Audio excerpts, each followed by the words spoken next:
I, Amar Srivastava, am going to deliver a speech of former US President Abraham Lincoln, which he delivered at the time of general elections. So here I go. 47 years ago, our fathers brought forth on this continent a new nation, conceived in liberty and dedicated to the proposition that all men are created equal. Now we are engaged in a great civil war, testing whether that nation or any nation so conceived and so dedicated can long endure. We met on a great battlefield. He told about his dream. He said that I have a dream that my 4 little children will one day live in a nation where they will not be judged by the color of their skin but by the content of their character. And I have a dream that the glory of the Lord shall be revealed and the all flesh shall see it together. This is our hope and this is the faith that I go back to the south with. And with this faith, we'll be definitely able to work together, to pray together, to struggle together. Countrymen Roman, To stand lend up me your for ears. I came to bury Caesar, not to praise him. The evil that men do lives after them. The good is oft intended with their bones, so let it be with Caesar. The noble Brutus had told you Caesar was ambitious. If it were so, it was a grievous fault. Like grievously had Caesar answered it. Here are the leave of Brutus and the rest. As Mr. Obama urges students to aim high, I, as an example, says people from less privileged background can succeed. I and President Obama came from families that were not wealthy, yet they prevailed despite the constant doubts about whether we were even worth the effort. Mohandas Gandhi, Nelson Mandela, and Mother Teresa. I urge the students to aim high, to make a difference in the world, noting you young people are strong in numbers. I'm going to deliver Oprah Winfrey's speech, which was delivered Harvard University on 1 June 2013. Failure is just part of moving life. So now, there is such thing as failure.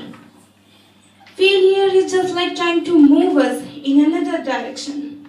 But now, when you are down there in the hole, it looks like failure. Give yourself time to mourn what you think you have lost. But then, here's the key. You learn from every mistake, because every experience, encounter, and particularly your mistakes are the other teacher. Your country can do for you, which was delivered by former President John F. Kennedy on January 20, 1961.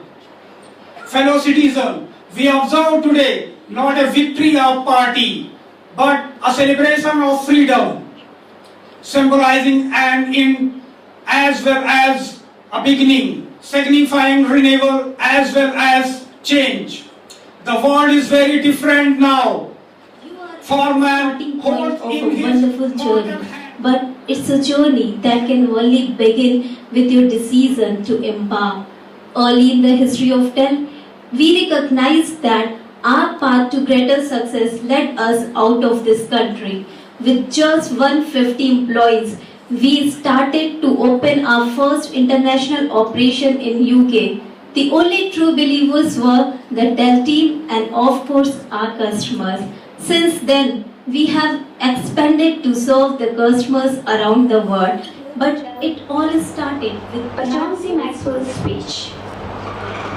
He is an internationally recognized leadership expert, speaker, coach, and author who has sold over 19 million books. In one of his books, he tells, people are too satisfied with the things they are. As the following story from the parable reveals, many people and organizations are too satisfied and they will choose to die before they will choose to change. In fact, in 90s, 40s, Switch was the most Each day prestigious of your life as it is last. Someday you will certainly be right. Remembering that I'll die soon. Remembering that I'll die soon is the most important tool I've ever encountered to help me make the big choices of my life.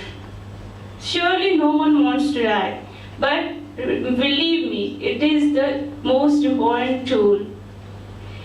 And remembering that you are going to die is the best way I know to avoid the trap of thinking that you have some... United States of America.